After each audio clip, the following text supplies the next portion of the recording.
Thank you. Hi, everybody. The content that we've shown at every Future Branches conference has built on itself, wanting to create a thread of continuity. And this is the latest version of that, even a little bit evolved and different from what we presented earlier this year in Boston, if you were there. And we're going to talk about this, getting network smarter. The panel that was just up here set this up really perfectly in trying to ask some of these questions that I hope will give you some of the answers on. So this statement is very much still very true, despite declining traffic, predictions about death of branches, et cetera, retail bank branches still #1 driver of market share, period. You may have seen coverage of Chase's newest branch in Manhattan. This opened in May. I toured it. That's my own iPhone video professional there. And it's beautifully done. What is notable about this location is that when they opened it, Jamie Dimon proclaimed they were going to open 400 more branches in 20 U.S. cities. A statement about branching. The reason Chase does that is because every time they go into a market and open branches, in 3 years, those branches become profitable, and then they keep being profitable. So Chase keeps doing this because they're getting a return on their investment, and they're doing it right. So today I'm going to tell you how to also do it right. The objective, highest level, is to balance experience with efficiency. How do you create a space where people want to talk and experience that exemplifies your brand, that inspires your culture, but at the same time do it as cheaply and efficiently with technology, et cetera, as possible? One of our clients, Synovus, we've had the spectrum of the beautiful location that's immersive and large to a literally mobile temporary branch location, all of them delivering, hopefully, seamlessly on their proposition of service. What we're going to talk about as far as getting network smarter are 3 key learnings, and we're going to go fast. I have a lot to say. So I'll reiterate at the highest level, we're going to learn these 3 things. Number 1, how to achieve optimal perceived presence, with right-sized formats. Number 2, how to rank your current branches and your future branches based on opportunity. And number 3, how to align the current state with that opportunity for the magic ROI. So here we go. Number 1, how to achieve optimal perceived presence with right-sized formats. So looking at this little graph here, x-axis is number of branches, y-axis deposit per branches, and you might think, oh, whether I have 2 branches or 20 branches, each one is going to get the same amount of deposits. Not actually true. Per the network effect, it looks a little more like this. Thus, the more branches in a concentrated area, and this has been shown to be true in corridors and market areas, urban and rural, literally across the US. It's been observed for 20 years and is truer today than it ever has been. So let's say you have 5 branches and they're getting 20 million a branch. If you add 5 more branches, you might think, oh, I'll get another 20 million a branch, 100 million. Not true.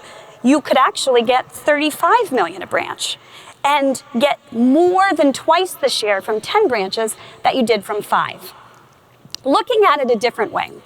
Now the x-axis is branch share, the outlet share, what percentage of branches you have in your market, and on the y-axis, your actual market share of deposits. So again, you might think, ooh, my branch share equals my market share. If I have 5% of the branches, shouldn't I have 5% of the market? Actually, no. A market looks a little more like this. So it dips down before this point of, and this is the point you want to reach, critical mass. Critical mass.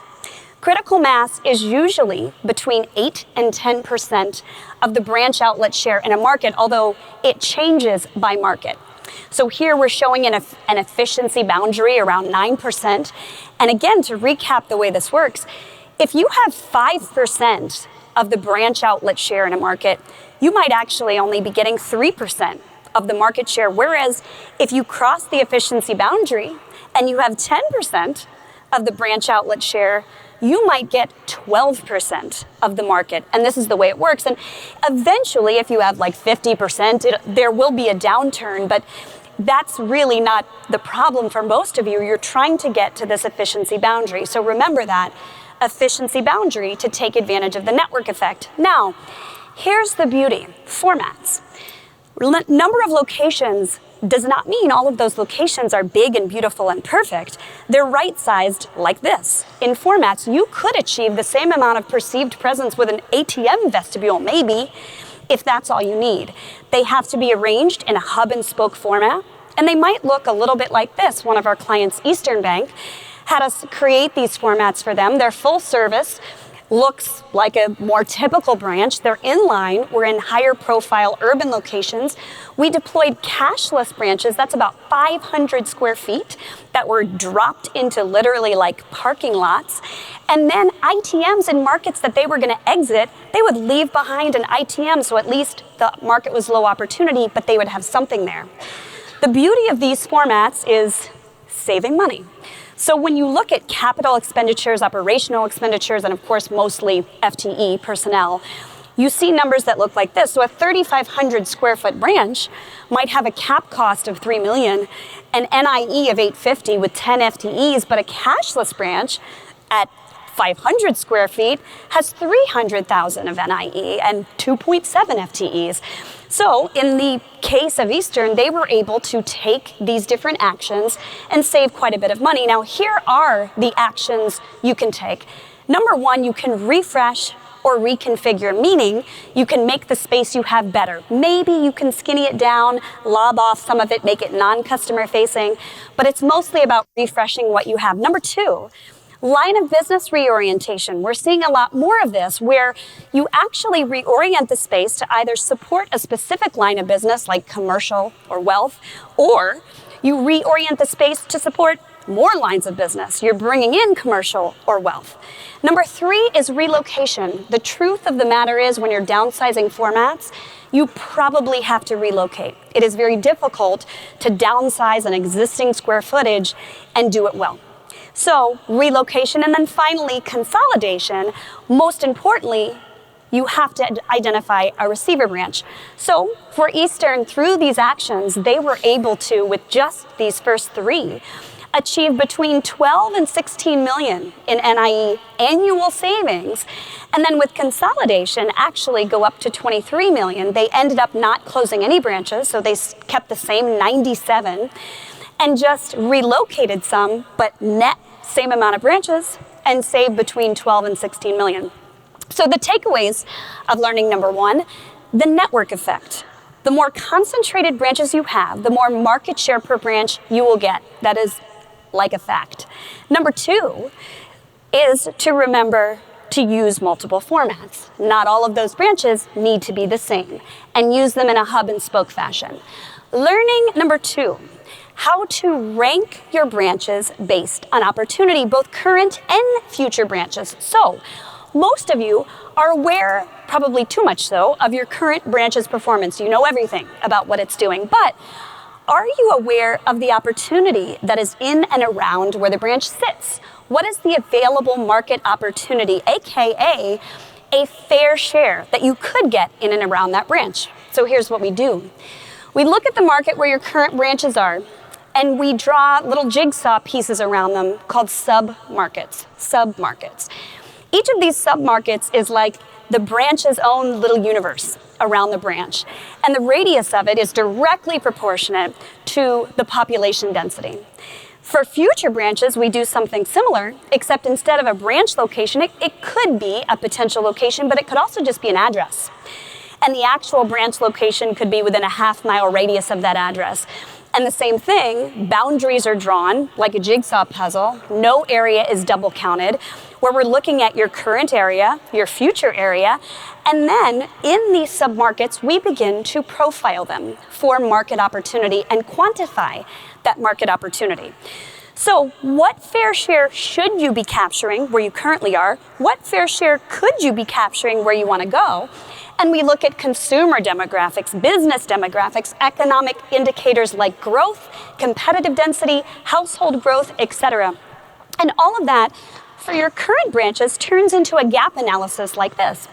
So for this client, what you're seeing is they've got a handful of branches that are at their fair share. They're getting about as much as they should in the market.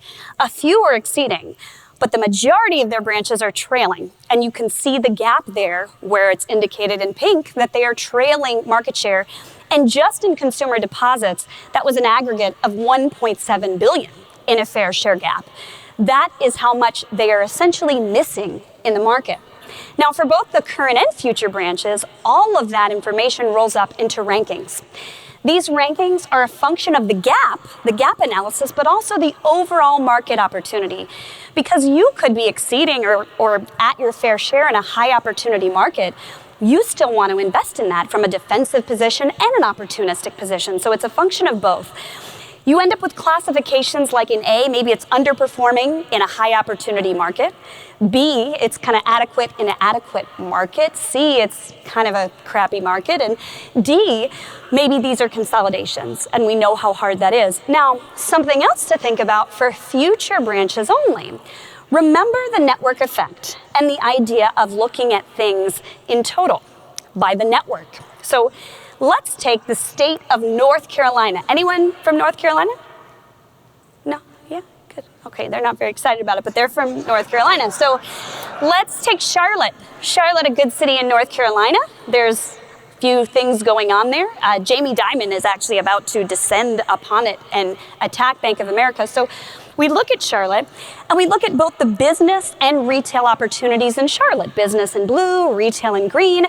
And we look at a number of things as to potential leading factors, wealth potential, even CRA considerations, acquisition potential, and we examine that by market. And we do that, let's say, for a bunch of markets in North Carolina because we, like Jamie Dimon, want to come in and penetrate North Carolina.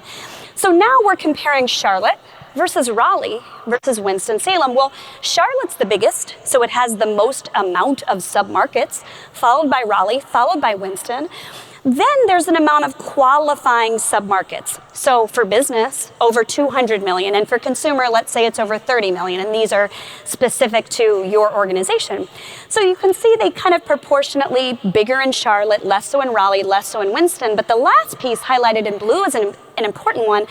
This is the branches required for the network effect, meaning how many branches do you need to have to get into that critical mass of 8 to 10% or whatever the market dictates?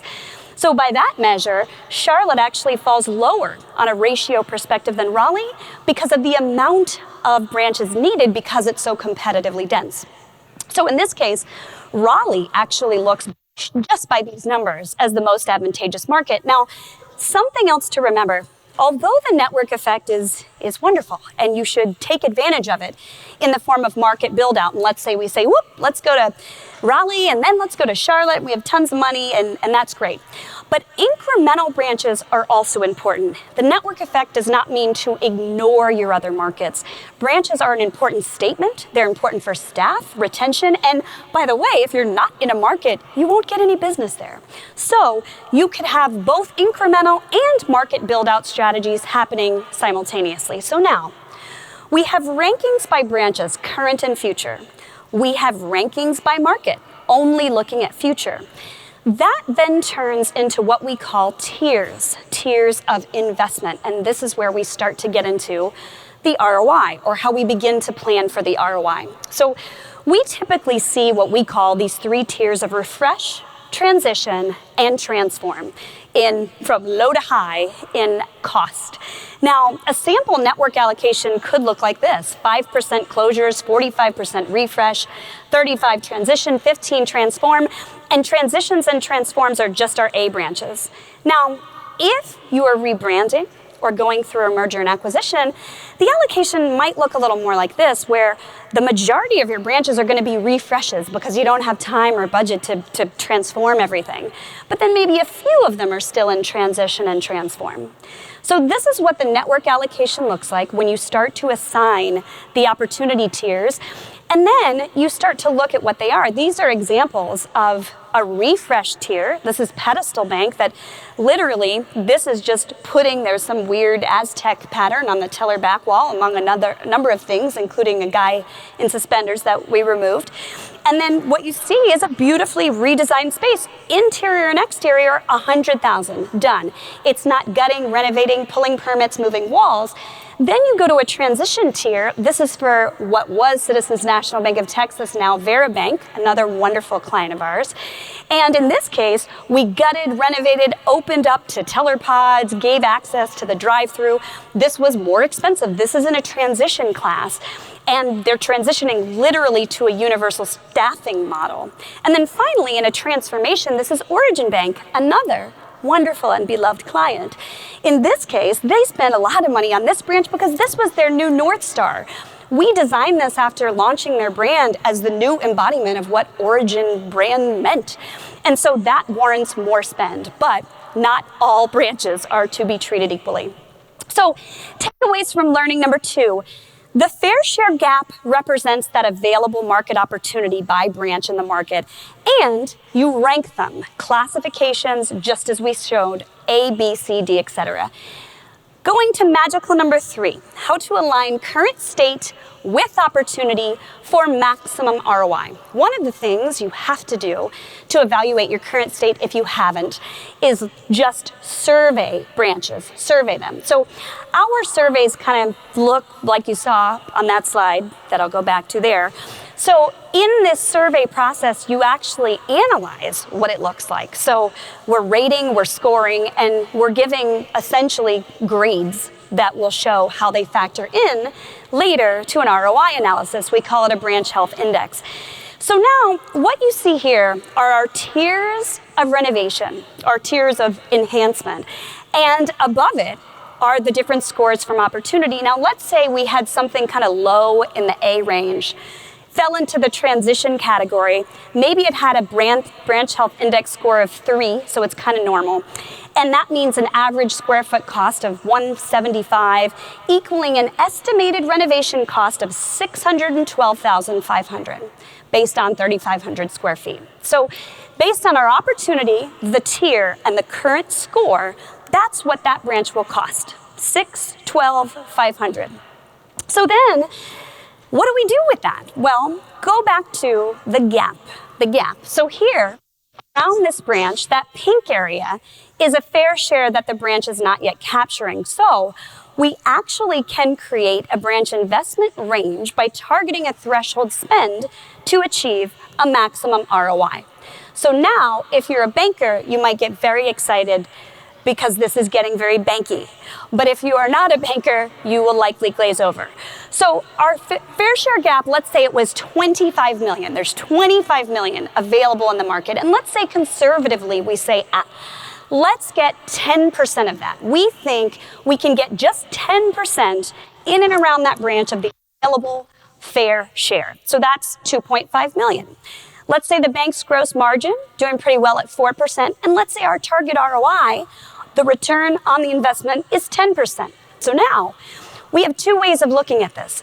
In a finance model, we actually take 4% of 2.5, that's 100,000 at 10 years, that's $1 million, and we take an NPV, probability weighted net present value, equals a threshold spend, in this case, 569,000. So 569,000 is less than 612. That's not good. We'll come back to that. In the accounting model, this is just a different and slightly more forgiving way of looking at it. We depreciate the cost over an average of 7 years. So the annual depreciation cost calculates a maximal allowable spend in a slightly different way that in this case is 636. So it's above that 612. Now, this entire calculation is predicated upon the attainable fair share, which we just guessed was 10%. If we up that to 15%, we're getting aggressive, these numbers change a lot. They change a lot. So they go up to 850 and 950, and then ultimately it looks kind of like this. When you just for this one branch try to calculate the return on investment for that branch, In the finance model, at 10% of market share, you are below, meaning target ROI is not achievable, or you should rethink the investment. But in the accounting model, it was just slightly over. This was at 10% market share. When we go all the way to 15, it looks a little different. And now we have lots of room to have a threshold for spend, and we're saying that these are the maximum investment thresholds you can spend to achieve target ROI. So all that said, it comes down to how do you obtain that fair share? So these are some things to remember to do that. Connect to your community. This is a branch we designed right here in Austin for Charles Schwab. Make your branch your billboard. It should literally project outwards like a billboard. Optimize your delivery with channels, with ITMs, like this Credit Union of Texas ITM deployment, and find new branch purpose. Every day, we're creating new spaces for our clients that have new purposes for people to come in. So our takeaways from learning number 3. Branch ranking the tier, the BHI score, and size to combine to estimate a minimum investment, and that financial impact yields a threshold spend for target ROI, which again, some of you slept through all of that part. But in the end, it's very beneficial to truly calculate the return on your investment. So, thank you. Please come to our Adrenaline booth. We have a white paper that just came out speaking about optimizing your network. And if you go to adrenalineagency.com/future-branches, you can actually find all of the content from all of our previous speaking engagements here at Future Branches that tie together with what we just showed. Thank you very, very much. Go eat lunch.